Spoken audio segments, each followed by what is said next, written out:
Los estudios arqueológicos indican que los primeros grupos humanos se asentaron en la Mesopotamia. Y miren qué interesante esto. Mesopotamia es una palabra griega y significa entre ríos.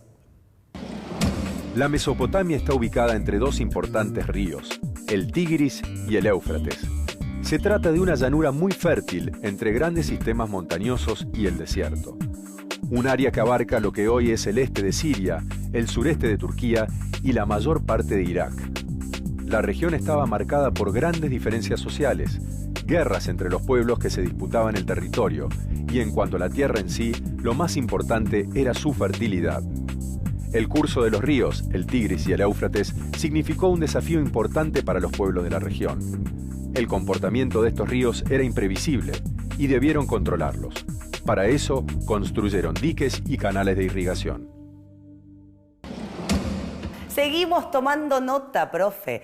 Miren toda la revolución que causó el desarrollo agrícola. Empezamos con los asentamientos, con el nacimiento de la vida cívica, vestimenta, usos horarios, desarrollo de la arquitectura para construir puentes, caminos y vías de comunicación. Y según lo que nos está contando ahora, también ingeniería e hidráulica.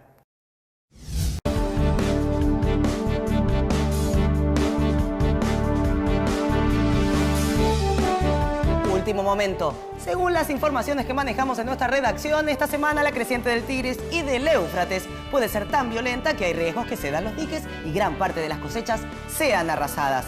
Historiadores, estos pueblos primitivos también tuvieron que enfrentar condiciones climáticas extremas. Vamos al móvil desde Nippur.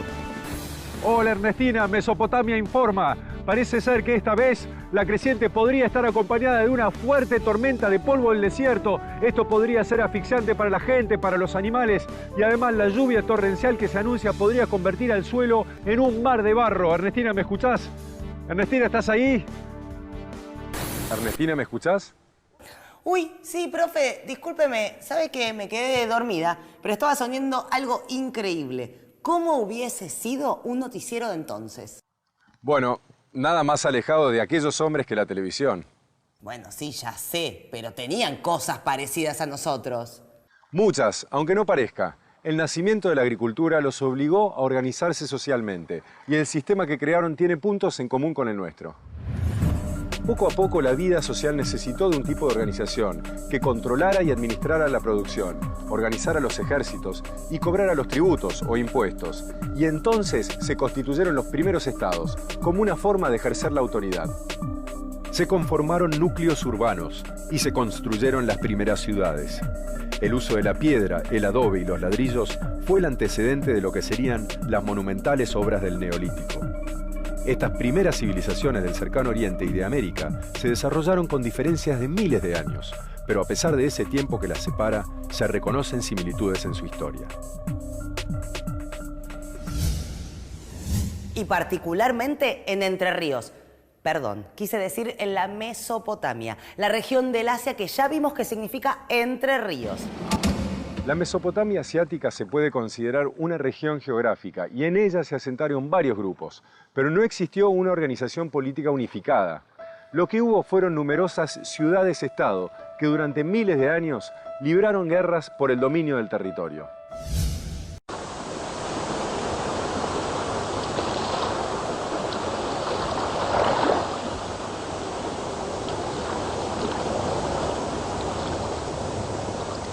La civilización sumeria, la primera civilización humana, comenzó en este pantano poblado de juncos en el sur de Irak.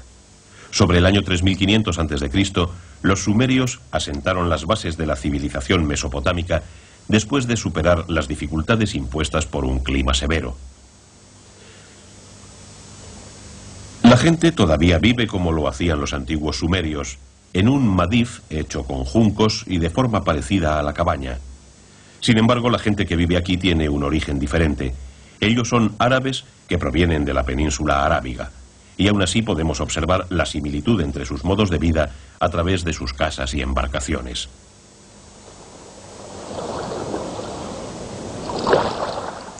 Los sumerios, supuestos creadores de la civilización, ¿cómo vivirían? Una red de canales enlaza el Tigris y el Éufrates con Mesopotamia. Las duras condiciones ambientales forzaron a los sumerios a crear un sistema propio de irrigación por primera vez en la historia de la humanidad. El método de agricultura de irrigación conllevó a los sumerios un importante aumento de los recursos alimentarios. Según los documentos, la cosecha del trigo, principal dieta de los sumerios, recolectaba entre 70 y 80 silos. Incluso en Europa, en donde la revolución de la agricultura se completó en el siglo XVIII, la recolección llegaba a 10 silos. El secreto de su éxito fue la invención de la siembra en surcos, con la que se aseguraba una producción considerable a partir de una mínima cantidad de semilla. La agricultura europea tuvo que esperar hasta el siglo XVIII para inventar un método similar. El trigo era la dieta principal en Sumer. Con él hacían pan y gachas. Por una casualidad, los sumerios descubrieron una forma de elaborar una bebida con él. Esta bebida se ha ido elaborando de generación en generación hasta hoy en día.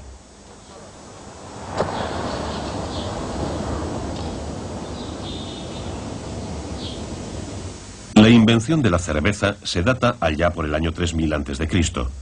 Se han registrado hasta 30 tipos diferentes que se hicieron esenciales en su modo de vida.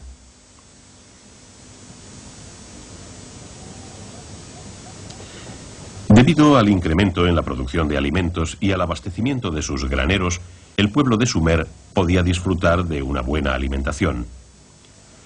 Durante los 1500 años posteriores, desde Eridu a Uruk, las dinastías de Ur vivieron en prosperidad hasta la tercera de ellas en el año 2000 a.C. Esta es una de las ciudades de Sumer, Uruk.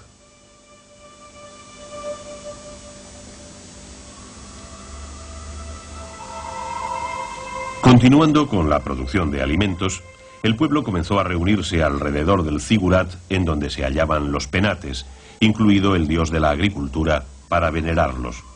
Estamos en el 3000 a.C. y esto fue el comienzo de la metrópoli. Gracias a los sumerios, nuestros antepasados comenzaron por primera vez a organizar una urbe. El sistema de alcantarillado con juncos del zigurat ha sobrevivido. El templo se convirtió en el centro de la vida pública. Al desarrollo del sistema de irrigación y agricultura le siguió la necesidad de una administración. Como resultado de esto, las personas con autoridad alcanzaron el poder.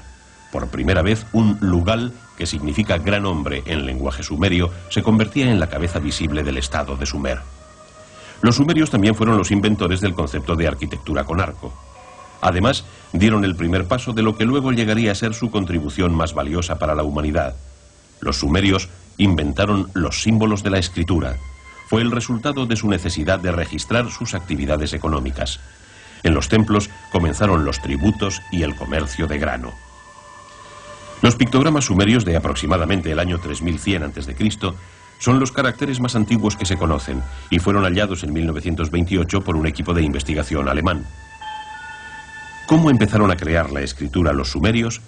La primera etapa de esta creación comenzó con números y dibujos marcados en la superficie de una tablilla de barro. 1 se escribía con una cuña. 10 se escribía con un pequeño círculo. 60 se escribía con una cuña grande. 600 se hacía con una cuña larga y un 10 en el medio. Y 3600 se escribía con un círculo grande. Estos eran pictogramas. Los sumerios empleaban un sistema numérico que se basaba en sistemas de 10 y 60. Los caracteres cuneiformes comenzaron con estos rudimentarios pictogramas que expresaban símbolos y evolucionaron hacia marcas cuneiformes más elaboradas.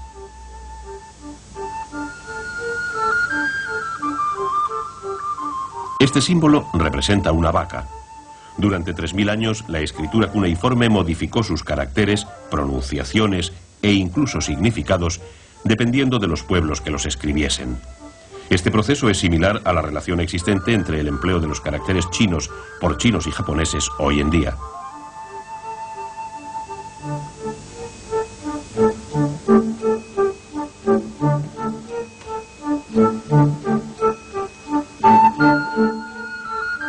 Este símbolo significa cerveza, el favorito de los sumerios.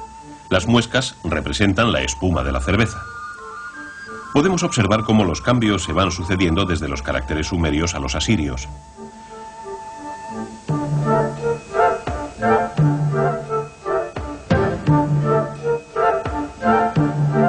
La combinación de cabeza y pan dio como resultado el verbo comer.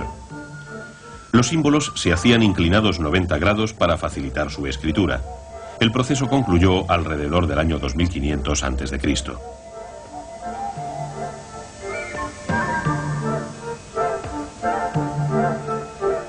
Los caracteres cuneiformes se escriben en una tablilla de barro fresco con una pluma de junco. Esta es la reproducción de una carta del siglo XVIII a.C. Ven a Babilonia cuando leas esta carta.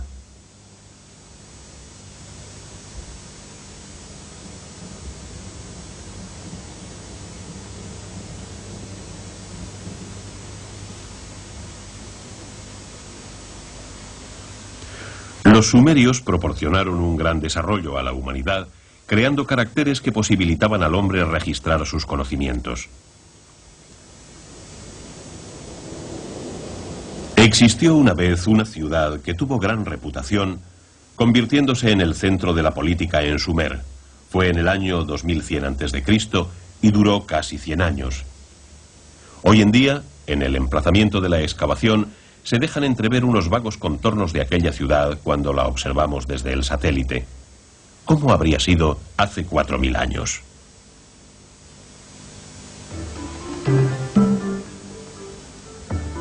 Ur llegó al culmen de su poder como ciudad-estado durante la tercera dinastía de Ur en la historia de la civilización sumeria.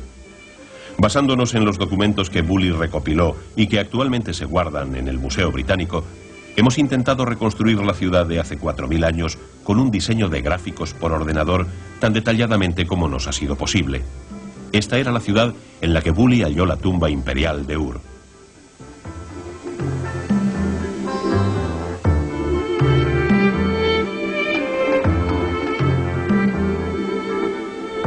Bully la describía de este modo. Ur ocupaba un área de forma ovalada e irregular de 1030 metros de largo por 690 de ancho. Su perímetro estaba por completo amurallado y el muro exterior estaba rodeado por el Éufrates y una red de canales. En Ur estaba el Temenos, que era una zona sagrada ubicada en el centro de la ciudad. En el Temenos se alzaba majestuoso el Zigurat, construido por el rey Ur-Nammu en el 2100 a.C.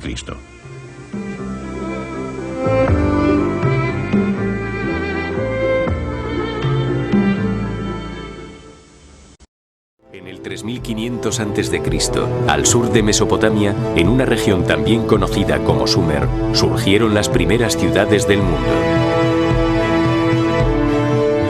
Uruk y Ur.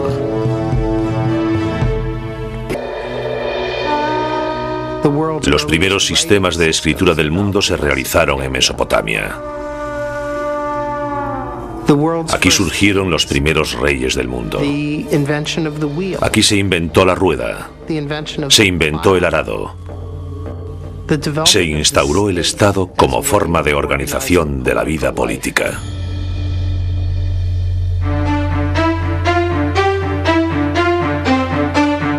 En el 2900 a.C., el conjunto de las 30 ciudades-estado de Mesopotamia apenas formaban un imperio unido.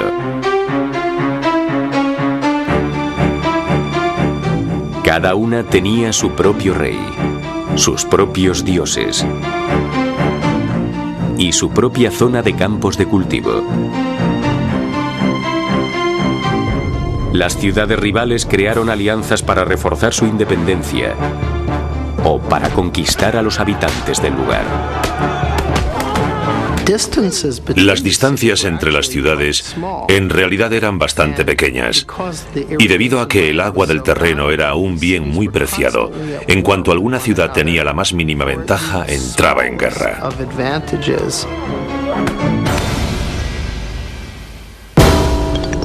En el 2334 a.C., un rey dominó Mesopotamia, Sargón el Grande. Parece ser que no sobrevivió ninguna imagen de Sargón. Pero podemos imaginarnos su aspecto. Tendría el aspecto, al menos en sus retratos, del típico rey mesopotámico, fuerte y poderoso. La forma antigua del nombre de Sargón, Saroquín, significa rey ilegítimo. Y según los historiadores, esto es una clara indicación de que Sargón era un usurpador. Según cuenta la leyenda, sus orígenes eran iguales a los de Moisés. Sargón era el hijo ilegítimo de una sacerdotisa. Así que tras nacer, lo metió en una canasta que puso en el río y lo encontró un jardinero que le crió. Y de mayor, acabó al servicio del rey de Kish.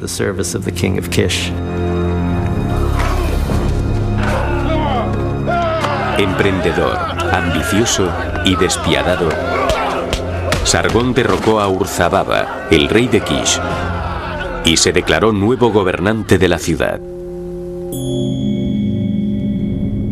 También reinó en Nagadé, la capital de la ciudad que construyó al norte de Sumer, en el estado de Akkad, aunque su localización precisa es todavía incierta.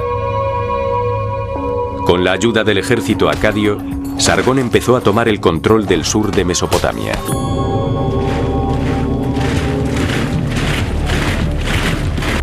Su primera conquista fue la ciudad de Uruk, donde capturó y luego humilló a Lugalzagesi, el rey de Uruk, arrastrándole con una correa. Y tras conquistar Uruk, conquistó otras ciudades del sur de Mesopotamia. Luego parece que por alguna razón decidió no seguir.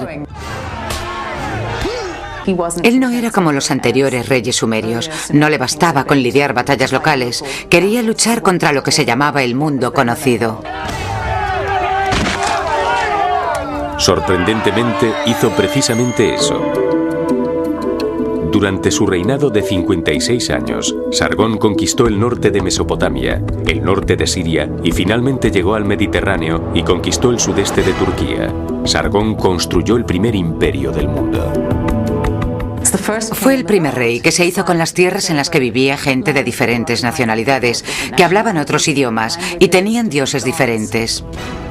Fue muy admirado por los reyes mesopotámicos de aquella época. Estableció las reglas básicas de lo que es ser un verdadero emperador.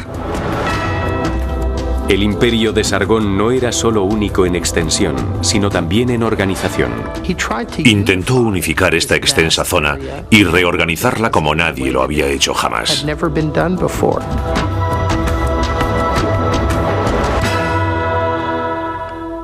Todas las ciudades en Mesopotamia tenían su propio sistema de pesos y de medidas. Sargón estandarizó los sistemas de peso y de medidas en toda la zona conquistada. Y al hacer esto, hizo posible el comercio entre ciudades alejadas entre sí. Las nuevas ideas de Sargón no estaban limitadas a la construcción de su imperio, también concernían a lo militar. Fue el primer rey que tuvo un ejército permanente. Tenía un enorme ejército de 5.400 hombres que habían sido reclutados en todas las ciudades del imperio, pero resultaban caros de mantener, así que Sargón introdujo una nueva tradición para poder alimentar a sus tropas: el saqueo. El ejército se alimentaba de los productos de la tierra, así que las campañas de guerra estaban más o menos organizadas para que empezasen cuando ya se había recogido la cosecha en toda Mesopotamia. Fue una época sembrada por el terror que no me hubiese gustado vivir. Si vivías en la región de Akkad, pero no formabas parte de la élite, sabías que cada año tendrías que enfrentarte a este tipo de masacre.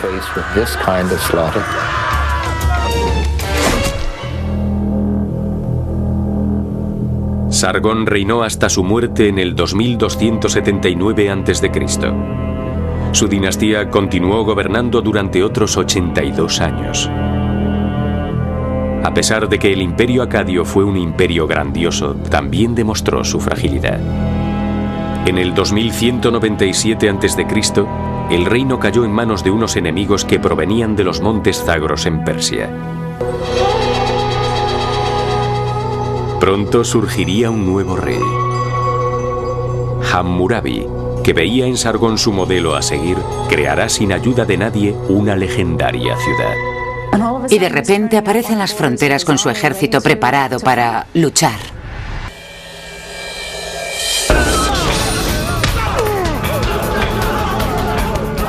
En el 2197 a.C., al caer el Imperio Acadio, originado por Sargón, la ciudad se sumió en un caos.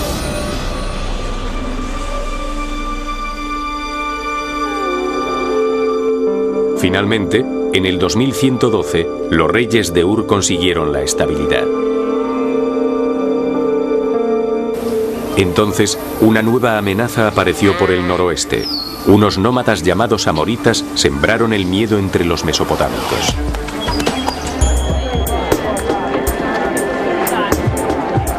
Pero no causaron ningún conflicto.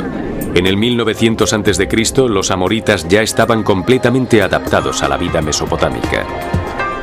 Se convirtieron en soldados, granjeros y empresarios, y tomaron cargos de gobernador o general.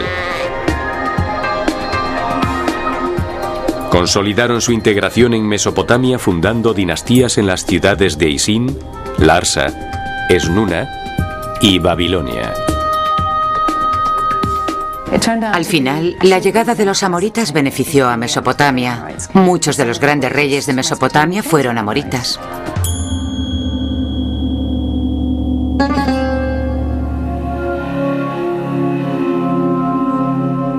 En el 1792 a.C., el mejor gobernante de la dinastía amorita de Babilonia, Hammurabi, subió al trono como su sexto rey.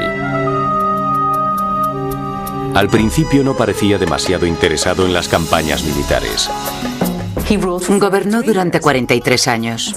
Después de 30 años de gobierno, quiso emular a Sargón y construir su propio imperio. Empezó a luchar contra los reinos vecinos, que antes habían sido sus aliados. Había mantenido con ellos buenas relaciones durante años y de repente aparece con sus ejércitos en las fronteras, preparados para luchar, para hacerse con el poder. Las conquistas de Hammurabi se extendieron desde el Golfo de Persia hasta Siria. A pesar de que su imperio no fue tan grande como el de Sargón, los historiadores consideraron a Hammurabi como el constructor de imperios más importante desde Sargón. Sin embargo, él no se parecía al antiguo rey. Sargón utilizaba su poder y tácticas casi terroríficas para controlar a la gente. Mientras que Hammurabi se presenta ante el pueblo como un político moderno que desea el amor del pueblo. Quiere gustar a la gente. Instauró leyes para proteger al pueblo, no para obligarles a someterse. La fama de Hammurabi creció con sus conquistas, pero realmente obtuvo su grandeza con su interpretación de la justicia. Hacia finales de su reinado, puso varios monumentos en sus ciudades. El más grande, que aún se conserva, es una losa de piedra que se conoce hoy en día como la Estela de Hammurabi, donde están grabadas las 282 leyes del Código de Hammurabi. Están grabadas en una escritura en forma de cuña llamada cuneiforme, la primera escritura conocida desarrollada en Sumer a finales del cuarto milenio antes de Cristo. Si un esclavo le dice a su señor, no eres mi señor, el señor puede cortarle la oreja al esclavo.